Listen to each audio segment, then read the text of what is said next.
एक बार शहंशाह अकबर अपने साथ बीरबल को शिकार पर ले गए। उनके साथ उनकी सेना की एक टुकड़ी और कुछ सेवक भी थे। शिकार करके कुछ एक दिनों में अकबर लौटने लगे। तभी रास्ते पर एक गांव को देखकर बादशाह के मन में उसके बारे में जानने की इच्छा हुई।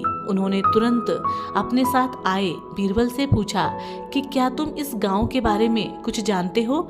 मुझे इस जगह के बारे में जानना है।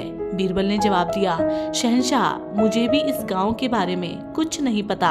अपने राज्य के इस गांव की तरफ मैं भी पहली बार ही आया हूँ। आप यहाँ के बारे में जानना चाहते हैं तो मैं किसी से पूछकर बताता हूँ। तभी बीरबल की नजर एक आदमी पर पड़ी। उन्होंने उसे अपने पास बुलाकर पूछा, भाई, क्या तुम इस गांव के रहने वाले हो? अगर हाँ तो इस गांव के बारे में मुझे सब कुछ बता दो। यहाँ सब बढ़िया चल रहा है ना? वो आदमी बीरबल के सवालों का जवाब दे ही रहा था कि उसकी नजर बादशाह पर पड़ गई। उसने उन्हें पहचान लिया।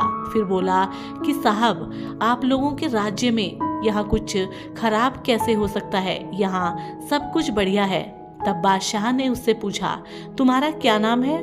उस व्यक्ति ने जवाब में कहा, मेरा नाम गंगा है। बादशाह फिर बोले, पिताजी का नाम? जवाब मिला, जमुना। इतना सुनकर बादशाह ने पूछा कि फिर तो जरूर तुम्हारी माँ का नाम सरस्वती होगा। उसने कहा, नहीं हुजूर, मेरी माँ का नाम नर्मदा है। इन सभी बातों को सुनकर बीरबल को हंसी आ गई और उन्होंने मजाकिया अंदाज में कहा, बादशाह, अब यहाँ से आगे बढ़ना बिल्कुल सही नहीं। यहाँ तो सारी नदियाँ ही नदियाँ हैं। आपके पास तो नाव भी नहीं है, तो आगे मत जाइए। आगे बढ़ने के लिए नाव का होना अत्यंत आवश्यक है, नहीं तो डूबने का डर बना रहेगा और यहाँ ज्यादा देर रुके तो सब कुछ बह जाएगा।